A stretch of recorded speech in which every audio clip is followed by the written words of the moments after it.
Is that it? Rotten eggs? The shells. Just the shells? Yeah. Yeah, It that's. said something about they did decorated bushes I don't know. There's a lot of that in Old Ireland. The Cluties on the Clutie tree, the Cluties. Yeah, yeah. I really don't know much about that, but yeah, they tie pieces of clothes and garments on like a prayer thing onto trees. They do that in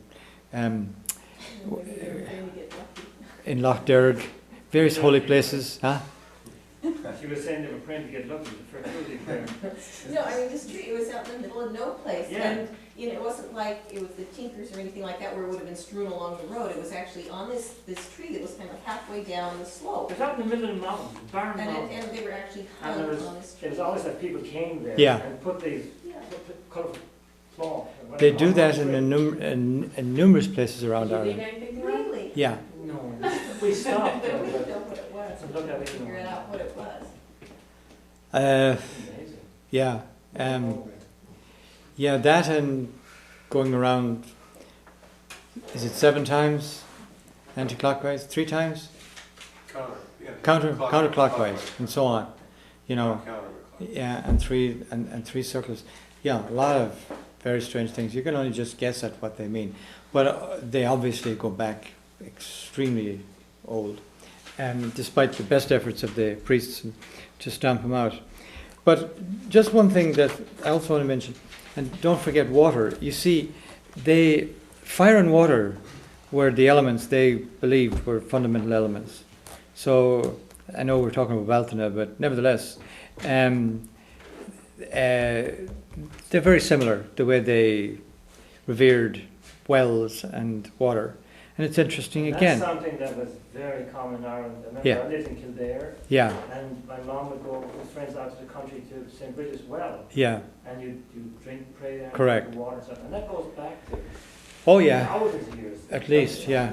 Holy wells. Yeah, so it is only proper that one thinks of them together, and Kildare is a good example because not only did you have St. Bridget's Well, but you had St. Bridget's Flame.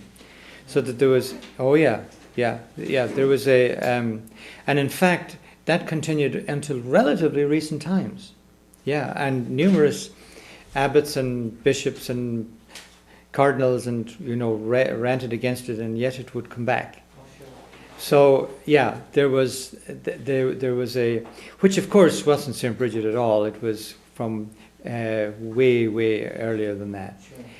And when we were wandering around here at the Earth Fair last Sunday or the Sunday before, I was thinking about a lot of these things because, it's really just Earth Day here is just the same, really. It's like the Bealtaine thing again. It's Earth Day in a way. Well, people are starting to realise that everything is connected. Yes. So we have to respect Mother Earth. Yes. Our buildings are connected to our health, Yes. the way we live, what we eat, how we treat each other. So we're beginning to realise, like the Native Americans, we're all Yes. connected. And also, you see, they were very conscious of the fact that the sun was, and anything external was the male. So somehow the male was out there and the earth was the female, Mother Earth. And it required the sun to fertilize it. And that's a very important part of how they understood this. And they saw thunder and lightning, especially lightning, as literally sexual activity between the elements and the earth. Oh yeah, very definitely. They did see it, they saw it in those terms. Because they understood that everything was to do with procreation, themselves and all their animals, and everything that they knew really was fertility and procreation. That's how they lived. If that didn't happen, they didn't live.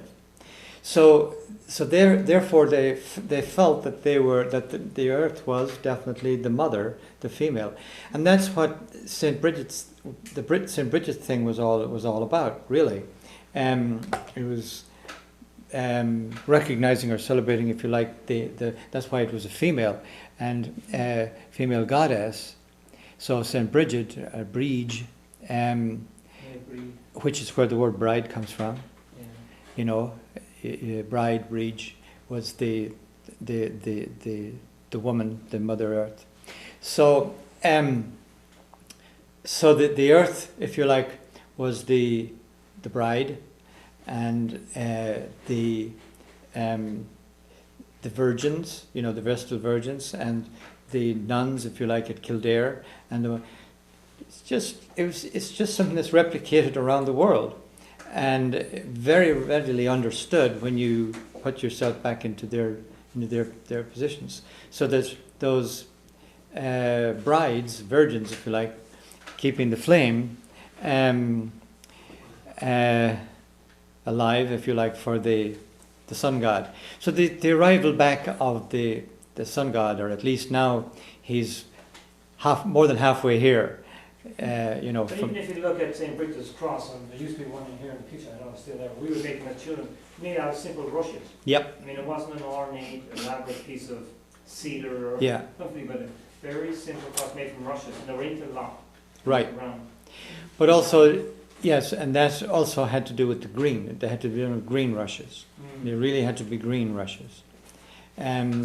So that the green and the concept of green also had to do with fertility, big time. And again, in fact, in some areas of church teaching, and there was an actual prohibition against the wearing of green, not just by the English against as a symbol of Ireland and the Irish, but actually as a symbol of fertility, and you know, the Puritan mind felt that, you know, the green was an invitation to procreation, if you like. So the actual the green rushes were symbolic of procreation, and green was sort of associated with the maturity of the earth for procreation. So when the earth was green, it was, if you like, in the breeding season, so to speak. And as I say, you can only sometimes see these by reflection when you see them being prohibited by a repressive religious thing. You know, you could probably learn a great deal about the beliefs of the Afghanis by what the Taliban repress. You know what I mean? But what they're repressing tells you what it is, what those people really are. So we've wandered a lot into this stuff, but is this, are we going the right direction, Margaret? We get approved. Huh? On was looking, 6 minutes or so to Yeah, you don't follow the Taliban, but you'll be just fine. They're really getting off track now. All right, then we'll leave the Don't mind. But you understand the derivation of the word Bealtaine. I don't know if I explained this at the beginning. Chinna means fire. Fire, yeah. So it's really two words. Baal, meaning the sun god, or the sun. So Bealtaine. But it's also interesting too. They would refer to the Shan Bealtaine, the Shan Baal, the old sun and the new sun. Very, very important point there to remember, that the extinguishing of the old fire and the relighting of the new fire. And when you look at the Easter ceremonies and the lighting of the Paschal fire and all that stuff, and turning out the lights and lighting the new fire, that's where it comes from. Have you ever been to a ceremony in a church when they turn out all the lights? No. No? Huh. Well, they used to do it in Ireland and at missions and so on. And what would happen, you know what the missions are? You know, when they would come and, you know, give us a retreat, a good workout for a week, and we'd all go to confessions and a whole new start. But at the end of the mission on a Saturday night, the priests, usually they were visiting priests, they were missioners, as we call them, like Kushma, where they flee at the missioner. But anyway, there's lots of stories about the missioners, they were from out of town. Anyway, at the end, they would perform something akin to the Bealtaine thing. And all the lights in the church would go out. And then the head priest, if you like, would light the big candle. And then all the little altar boys would light candles from the... We used to do that as children, yeah. You did? You'd be one flame, and then you'd light Correct. from that. And the And- candle would come in But on it didn't here turn off on the lights. Easter, and from there Yeah. you light flames. We could do Yeah. that in Pat So, Flannery. yeah, and then Lights would go out. the little boys would light the candle at the person at the outside of the pew, and then they'd light each one. And then pretty soon the whole, after about 10 minutes or so,